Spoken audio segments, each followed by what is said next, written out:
This is Pre-Calculus, Functions and Graphs. I'm Mr. Stark. Thank you for joining me. We are continuing Topic 2, which is titled Functions and Their Properties. And this is Lesson 2b, Continuity and Increasing Decreasing. We'll learn about the different types of discontinuities and how to describe intervals of increasing or decreasing for functions. We'll be using this document to guide our notes. So let's get started. We'll start with an informal definition of a function being continuous at a point. The first way to think about it is we can draw the function without picking up our pencils. Well, that's very practical. If I pick up my pencil, then there's a point of discontinuity on the graph. The second way to think about continuity at a point is the graph doesn't come apart at that point. It's connected. A great example of a continuous function is a polynomial function. It's a nice smooth curve without any breaks.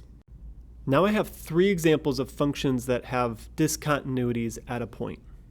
The first one is a function with a removable discontinuity. It's pretty much the same as the function I already drew, except there's a hole, and the point that should have been at the hole is at another location. But it's still a function because it passes the vertical line test. It's a little weird that it's called a removable discontinuity because we don't really remove a hole, we fill a hole or plug it. So maybe we should call this a pluggable discontinuity? The next one is called an infinite discontinuity. So I pretty much have the same graph, but I added a little more. This one's called an infinite discontinuity because at the point of discontinuity, the function is approaching infinity. Notice with this graph, at the point of discontinuity, the curve approaches infinity from the left. It approaches negative infinity from the right. But there could be functions with infinite discontinuities where the curve approaches infinity from both sides, or negative infinity from both sides, or one that's opposite of this case, negative infinity from the left and positive infinity from the right. The last discontinuity is called a jump discontinuity. And it's really just as it sounds. As you follow or trace the curve, there's a jump. Unlike the removable discontinuity, this discontinuity is too big to be filled. In fact, if we tried to fill it, like sketched a vertical segment, then the function wouldn't actually be a function. And that's really it for now. We're just trying to identify discontinuities from a graph. Now let's talk about increasing and decreasing functions. This is fairly intuitive, but we just want to be on the same page as we describe functions using interval notation. So what does it mean to be increasing? Well, when we read a graph, as x increases, the function increases. The values go up. I like to use this symbolic notation. As we read from left to right on the graph, the y values go up. Therefore, decreasing is the opposite. As x increases and we move to the right, the function value decreases. Finally, constant. What does it mean to be constant? Well, as x increases, the function value stays constant or doesn't change. So as we read from left to right, f of x does not change. Here's a quick example of how to describe if a function is increasing or decreasing on an interval. Consider f of x equals x squared, a simple parabola.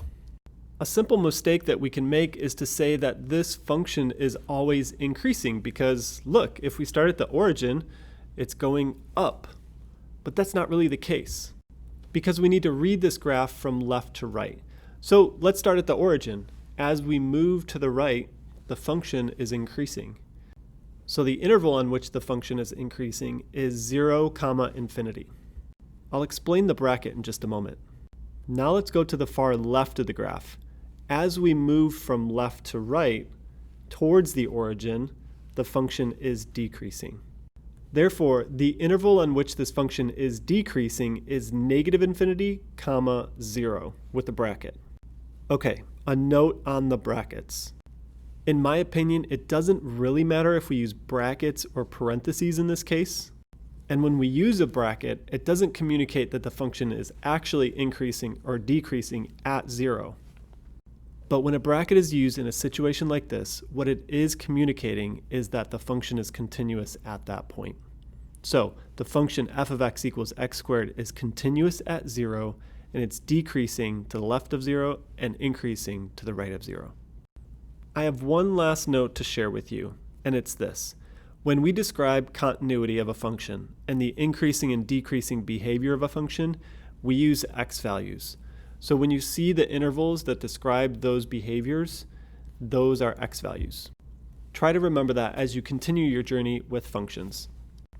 Okay, that's the end of lesson 2B. Thank you so much for watching. See you next time.